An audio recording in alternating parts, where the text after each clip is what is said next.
Let's mic देश का मिजाज नॉर्थ ईस्ट।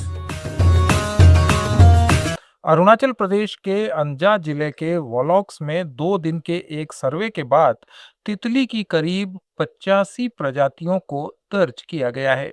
इनमें कई दुर्लभ और कम दिखाई देने वाली किस्में शामिल हैं। ये सर्वेक्षण बोंगाई गांव के wild life photographer Mahesh Barua और नाहर कटिया के फोटोग्राफर देबोजीत सोनवाल सहित कई पक्षी प्रेमियों ने मिलकर किया। इन कई महत्वपूर्ण प्रजातियों में एम्प्रेस सासाकिया फ्यूनब्रिक्स, पेपेलियो जूथस और फॉल्स तिब्बती क्यूपिड तितलियां शामिल हैं। अक्सर कम दिखाई देने वाली या न दिखने वाली इन तितलियों की सफलता के साथ फोटोग्राफी की गई। इससे इस क्षेत्र में इन तितलियों की प्रेजेंस का वैल्यूएबल रिकॉर्ड तैयार हो गया है।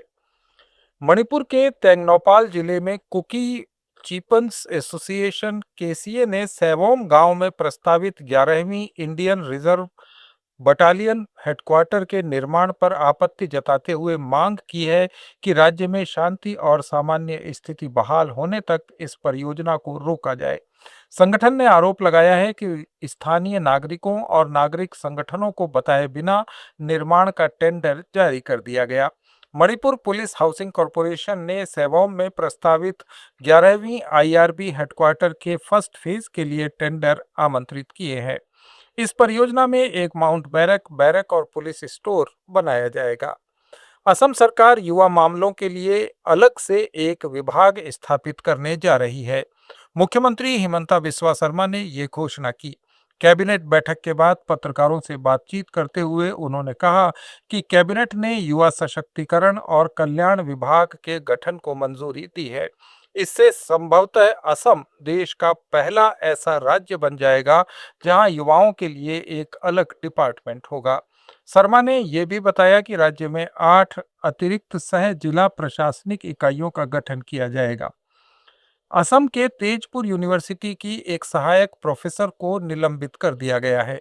उनके खिलाफ एफआईआर दर्ज की गई है। 2 रिसर्चर्स ने उन पर बीएड परीक्षा का पेपर तैयार करने के लिए दबाव डालने का आरोप लगाया था। यूनिवर्सिटी के सूत्र के अनुसार 6 जून को आयोजित बीएड परीक्षा का पेपर शिक्षा विभाग की सहायक प्रोफेसर डॉक्टर अंतरा डे की देखरेख में तैयार किया गया था।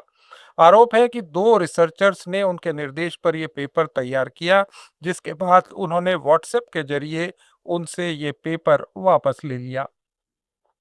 गुवाहाटी में कल रात हुई भारी बारिश से कई इलाकों में पानी भर गया है। इससे सामान्य जनजीवन प्रभावित हुआ है। भारी बारिश के कारण जू और बॉटनिकल गार्डन की चारदीवारी का एक हिस्सा ढह गया, जिससे आसपास के इलाकों में दहशत फैल गई। आज सुबह तक बारिश के कारण जू के जापोरी गोग की ओर की दीवार का एक हिस्सा ढहने से जापोरी गोंग और आसपास के इलाकों में दहशत फैल गई।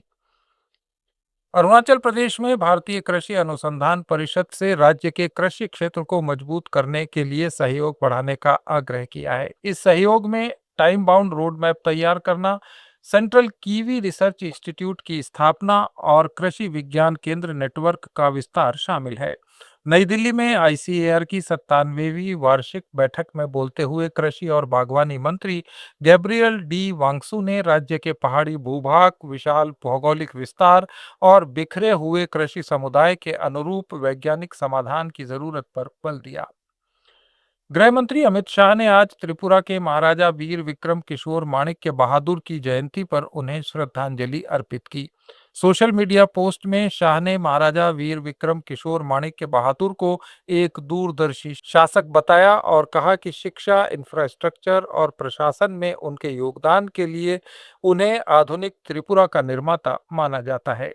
उनकी अमर विरासत राज्य सरकार के विकसित त्रिपुरा के दृष्टिकोण को प्रेरित करती रहेगी। मेघालय के जयंतिया स्टूडेंट्स यूनियन ने एनजीटी में श्री सीमेंट की पूर्वी जयंतिया हिल्स जिले में प्रस्तावित खनन परियोजना को चुनौती देते हुए एक आवेदन दायर किया है। राज्य सरकार को इस प्रोजेक्ट की पब्लिक हियरिंग को रद्द घोषित करने के लिए जारी किया गया 10 दिन का अल्टीमेटम खत्म होने के बाद ये आवेदन दायर किया गया। संगठन ने कहा कि राज्य सरकार ने अल्टीमेटम पर कोई कार्रवाई नहीं की है। असम, त्रिपुरा, मेघालय, मणिपुर, अरुणाचल प्रदेश, मिजोरम, नागालैंड और सिक्किम की ताज़ा खबरों के इस बुलेटिन को रोजाना सुनने के लिए डाउनलोड करें लेट्स माइक ऐप।